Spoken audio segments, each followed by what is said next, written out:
Quase que da noite para o dia, né, a nossa rotina mudou completamente. E é óbvio, né, que as crianças, elas também tiveram suas rotinas alteradas e sentiram esse impacto.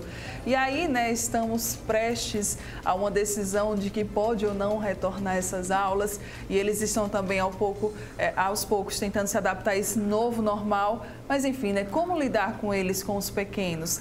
A gente explica tudo para eles ou não? A gente omite algumas informações? Quem vai falar sobre isso para a gente é essa mulher maravilhosa que está aqui comigo, Deise Teixeira. Eu tinha que trazer essa mulher aqui, não é possível. Depois da live de ontem, acessadíssima. Foi maravilhosa mesmo. Primeiro, bom dia. Que bom ter você de volta, que bom estar aqui. Também. Uma das últimas vezes que eu saí de casa foi para ver esse programa, que nem estava no Bem Assim, estava no ao vivo, uma loucura, chegando um monte de informação bem no começo. Foi no dia que saiu o decreto, o primeiro decreto do nosso estado.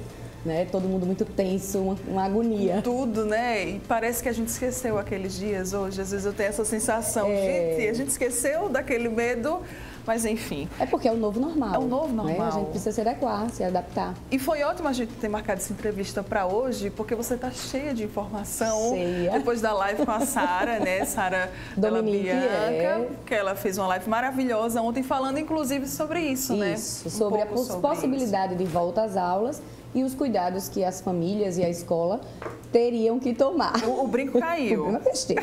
Besteira. Isso acontece no ao vivo. Deise, vamos falar um pouquinho sobre as crianças, começar falando. Pela sua vivência, pela sua experiência, pelas conversas que você tem com outros pais, eles sentiram, os pequenininhos, sentiram o impacto dessa pandemia? Nossa, quem não sentiu, Quem não sentiu, Quem não sentiu, independente de idade, de classe social, de atividade profissional, foi uma coisa que impactou o mundo parou. Um vírus fez o mundo parar, né? Então, eu acho que foi uma chamada da mãe natureza. Né? O pai falava o tempo todo, o pai remeta-se à força maior que cada um acreditar. Sim. E ninguém nunca ouvia que era preciso rever a vida. E aí veio a mãe natureza, na autoridade de mãe, e disse, vão parar sim. E parou o mundo, né? E a gente está se refazendo, se reconstruindo dentro dessa nova perspectiva que a gente está chamando de novo normal, né? Foi um processo, eu acho que a gente foi vivendo etapas.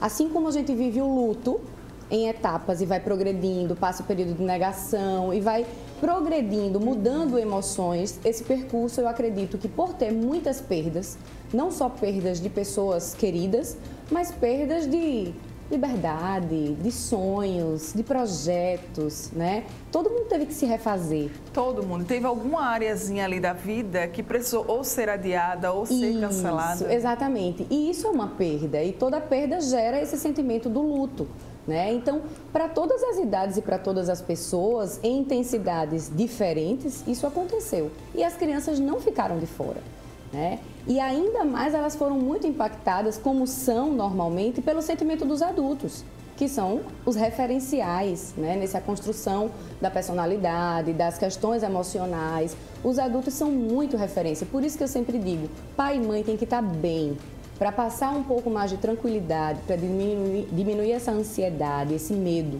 Porque se a criança está inserida no meio, que tem muita ansiedade, muito pavor, que você assiste 24 horas os jornais e fica em pânico, como ela não sentir tudo isso? Não tem como, né? Então, as minhas indicações são sempre filtre a fonte que você vai utilizar, né? Escolha um momento no dia para você se dedicar a saber dos dados oficiais do nosso estado, da nossa cidade, do nosso estado, do nosso país, né? Para poder ficar a par, mas não respire 24 horas esse assunto. A vida precisa continuar, outras coisas precisam acontecer. A gente precisa da injeção de emoções positivas para compensar nessa balança, né? Sim. E quando a gente faz isso na condição de pai e de mãe, a gente acaba influenciando a dinâmica dos filhos positivamente.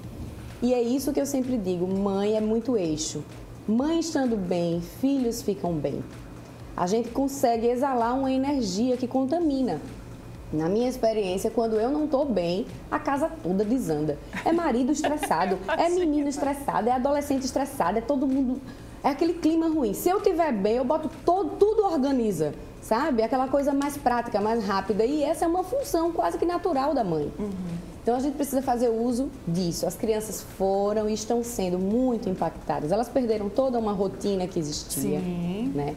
Precisaram refazer a rotina dentro do que dá, como pode. Cada um conseguiu enxergar talvez a sua realidade, a sua verdade cotidiana. Então, assim, muita gente diz, apareceram muitos problemas na pandemia. Eu sou a favor de dizer, eles ascenderam, porque eles já existiam. Então, pais que nunca tiveram domínio sobre os filhos, pais que nunca foram autoridade para os filhos, estão percebendo isso na pele agora, por conviver o dia todo e todos os dias. Antes, eles tinham tempo de ir para o trabalho, de mandar os meninos para a escola, e isso ofuscava, digamos assim, o problema, né? Ficava meio lá debaixo do tapete. Ficava varrendo, né? Isso. E agora eles estão assim, ascendendo na vista de todo mundo. Isso é problema de relacionamento, conjugal, né? Muitos casamentos acabando. A gente vê o índice de pedido de divórcio né? aumentou consideravelmente em outros países e aqui não vai ser diferente, né? Não tem sido diferente. Para muita gente é um caos estar com o outro. Para muita gente é um caos estar consigo mesmo.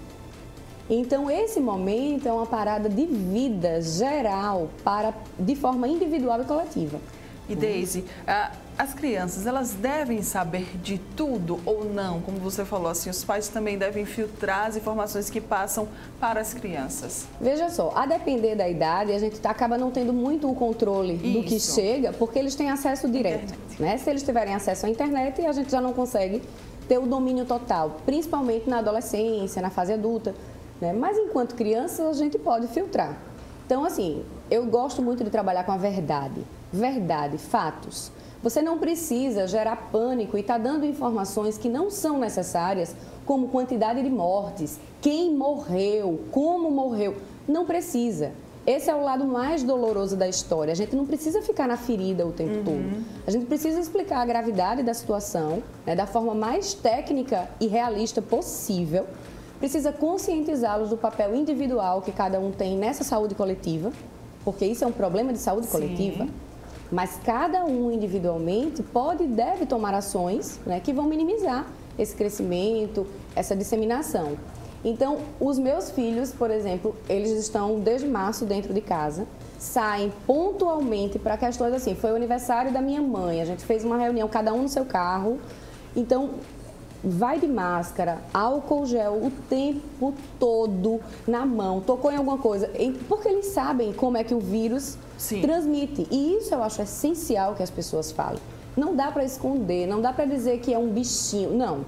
Eu gosto dos termos técnicos, eu gosto de falar numa linguagem acessível, mas falar o que realmente está acontecendo. Né? Então, eu sempre sugiro que os pais sejam verdadeiros com seus filhos. Não fiquem omitindo, escondendo. Eles têm que saber de onde vem a tristeza da gente, o medo, a ansiedade. Né? Todo mundo, muita gente teve perdas financeiras grandes, muita gente sem perspectiva de quando vai retomar, de quando vai ter garantias na vida. E isso é uma condição sine qua non para nós estarmos bem.